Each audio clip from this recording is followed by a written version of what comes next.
My name is Joseph.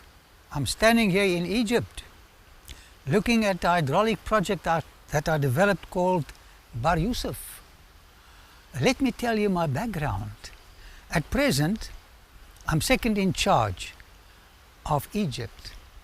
The Pharaoh gave me a signet ring. His name is Nupkeperi Inyotef 5. So nothing happens in Egypt without my permission. But in spite of this high profile job I have, I've stayed a humble person, trusting in God and realizing my dependence upon Him. My father went to Haran to marry a wife who believes in a one creator God. And there he met his wife called Rachel. He didn't have a dollar, a cent, a penny to pay for her. So Laban, her father, said, well, you can work for me for 7 years and then you can have your wife Rachel. So I worked for 7 years for my bride, and the night of the wedding something sad happened. Instead of marrying Rachel, I married her sister Leah. There was a camouflage. I was so disappointed. So Laban, my father-in-law, said, well, you can have her if you work another 7 years, but you can marry her right now. And this is what my father did. And my mother prayed for me for 7 years. And eventually I was born. And they tell me this was a tremendous baby shower. Little Joseph arrived. And then we left. We came down to the river Jabbok, where my father and his brother Esau reconciled. This was a traumatic and dramatic experience. Then we went to Sukkot, after that to Shechem, then to Bet El, where my father had a dream of a ladder reaching up to heaven, coming down to where he was. And then we moved on to Bethel, from Bethel to Bethlehem. Bethlehem, Bethlehem, house of bread. And there a sad thing happened. My mother died. Have you lost a mother at a young age? This is traumatic. I still remember her last words, and she said, goodbye, Joseph, be a good boy. And then she died. My brother was called Benjamin by my father. She named him Benoni, which means child of sadness. Benjamin, child of my right hand. And me and my little brother grew up. We were close to one another. And because of the death of my mother, my father showed me a little more affection. He even made me a special dress. At the age of 17, he said, Joseph, listen carefully. I want you to go to a place called Shechem. Remember we were there, Joseph? And please take your brother some food. Dried figs, dates, bread, whatever. That was a big load. But I also always wanted to cultivate a higher standard of ethics.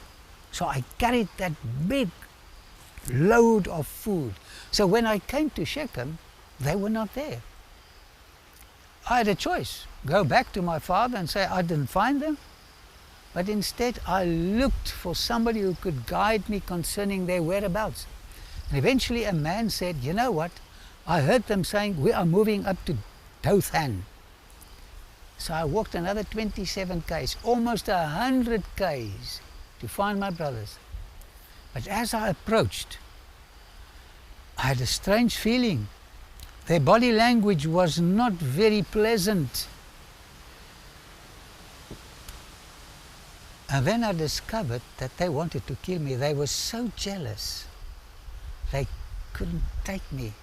They hated me. But fortunately, Reuben, the eldest, said, please don't kill the boy, don't kill the boy.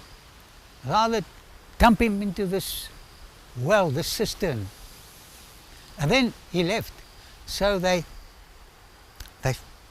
put me in that cistern. I want to tell you, this was not very pleasant. And while I was deep down in that cistern, I could hear them laughing, choking, and eating the food I brought them. What an ingratitude experience. And then something tragic happened. Ishmaelites, traders, were passing Dothan. This was on the main Silk Road trade route, and they decided not to kill me but to sell me. I shall never forget that experience. They got me out of that well, that deep cistern.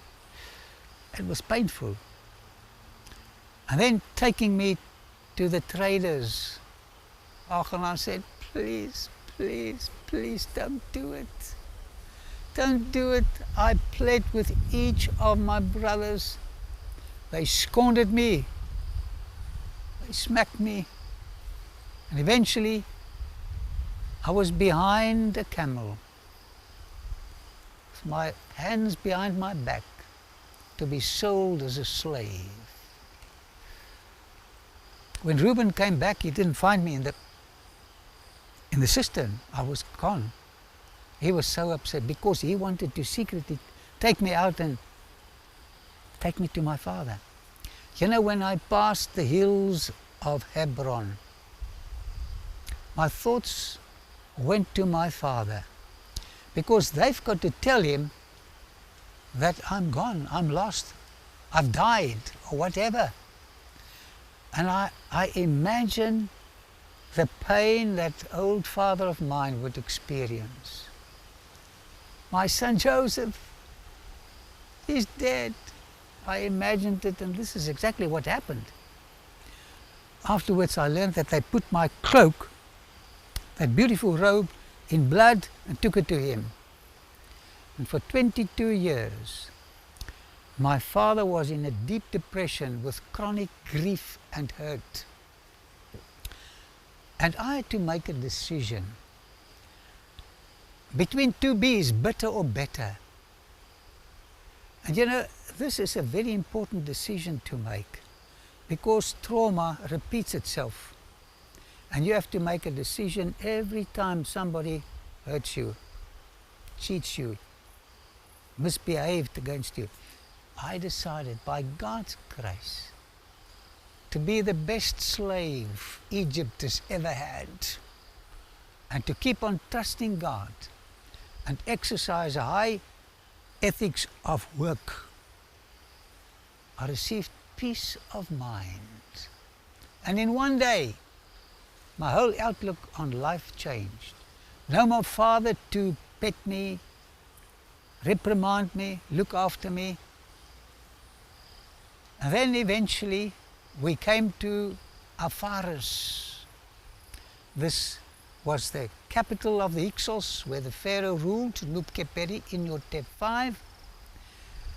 And on that auction, a man by the name of Potiphar bought me. And I just had a smile on my face. He took me in, he told me what to do, and I decided that I'm going to do twice as much as what he asked me to do. Within a month, that beautiful mansion of Potiphar was shining. And he saw that in me he can have somebody to depend upon. And he put me in charge of the entire household. Making decisions that's positive gives you energy. After working for him for 10 years, something very sad happened. Now, Potiphar, who worked in the palace of the Pharaoh, was a eunuch. You were not allowed to work in the palace where the queens were without being a eunuch. I think this happened after he married his wife. So there was not much of a family life. Married to a eunuch. And I noticed that this lady took a liking in me. You know, you look at the body language of somebody. And this thing grew to a very high level. And I had to make a decision. Stay true to God or true to my sinful human nature. And I decided that I will not yield to temptation. And my friend, let me tell you, it pays to be faithful and live a clean life. One day, there was nobody in the palace. She grabbed me. This was terrible. She says, please come and lie with me. And I ran away. This is the only antidote. I ran away, but she took some of my clothes. And that afternoon when Potiphar came back, she told him a lie, that I wanted to lay with her, and she has got the witness. Here it is. He was very, very angry, not because of what she thought he thought, but because he's going to lose me, because the news went out to the palace and his household, and he jailed me after 10 years of faithful service. By the way, he had no choice to save face. Being a prisoner in an Egyptian jail was worse than death. They put me in the stocks, in a dark cell. And again, I had to make a decision, bitter or better. I said, God, if you give me an opportunity to do something in this prison, I'm going to do my utter best.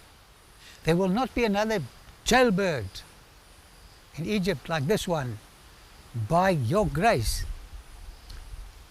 So eventually they noticed that my body language was a little different, and the head of the prison gave me some duties to do. And I did more than he asked me to do. Always give more than people expect from you. One day, 2 people from the palace came to the prison. And a few days later I visited them. They were dejected. They were down. They were depressed. So I asked them what happened. And then they told me the story. The butler had a dream, and the baker had a dream. And they didn't know what the dreams meant. So I asked the butler, please tell me. And he told me his dream. And I said, this is the meaning. Within 3 days, Pharaoh will reinstate you in the palace as his butler. And then the baker also asked me, please interpret my dream. You know, I felt so sad, because the dream meant that in 3 days he will be executed by the king. And this is exactly what happened.